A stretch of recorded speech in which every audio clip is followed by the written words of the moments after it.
and thank you to Ranking Member DeFazio and Chairman Lobiondo for the leadership on all the issues in this bill. And if my remarks, though, sound familiar, it's because they largely resemble comments I made at every hearing on the FAA reform and air traffic control privatization, including at last year's FAA bill markup.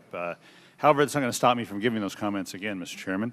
My belief then, my belief now is that this bill could be a slam dunk, but for the proposal to privatize the nation's ATC system.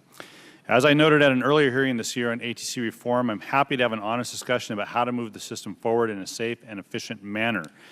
There's no doubt that NextGen has had implementation issues at the start, but the FAA has made tremendous progress in the last few years and keeps delivering success after success. In fact, the FAA has already delivered $2.7 billion in NextGen benefits and expects to deliver $161 billion in benefits by 2030. On the other hand, the only thing privatization has delivered is an extension in September 2015, an extension in March 2016, an extension last July, and most likely another FAA extension coming up in September. So what is it that we agree on? We agree that more work needs to be done. That's why Ranking Member DeFazio and I and every Democratic member of this committee has introduced the Aviation Funding Stability Act earlier this month. Our bill provides a stable funding stream, requires top-to-bottom reforms of the FAA's personnel and procurement systems, and fixes every problem identified by aviation system stakeholders without jeopardizing the prospects of a long-term, comprehensive FAA bill. Now, while the non-ATC related parts of this legislation did not see the same collaboration as last year's AIR Act, I am, though, encouraged that some parts of the bill merit bipartisan agreement. For example, this bill contains much-needed certification reforms, a sector of this industry that needs reform if the U.S. is to remain the gold standard in aviation safety regulation. It provides meaningful direction to speed up the integration of unmanned aircraft systems, or UAS, which are rapidly proliferating.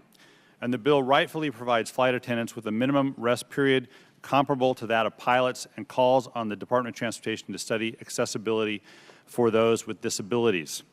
I'm encouraged by many of these important provisions, and I hope that I have your assurance, Mr. Chairman, that we will continue to work on many of these bipartisan issues together. So with that in mind, unfortunately, I'm not yet able to support this legislation on the whole. A national consensus. Those are the buzzwords we keep hearing regarding privatization of our ATC system.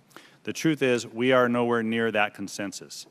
The professional aviation safety specialists, which represent FAA safety inspectors and technicians, oppose privatization, as do mayors from every state across the country. Even in Congress, opposition is far-reaching. Bipartisan appropriators have expressed serious concerns about privatization, as have numerous Democratic and Republican senators. And most telling last week, the general aviation community expressed unanimous and strong opposition to ATC privatization. We could not be further from national consensus on privatization of the ATC system. And the FAA and our aviation stakeholders can't wait any longer for the reforms that I mentioned earlier or others we will discuss today. Before September 30th, Congress needs to pass an FAA reauthorization bill, not an air traffic control privatization bill.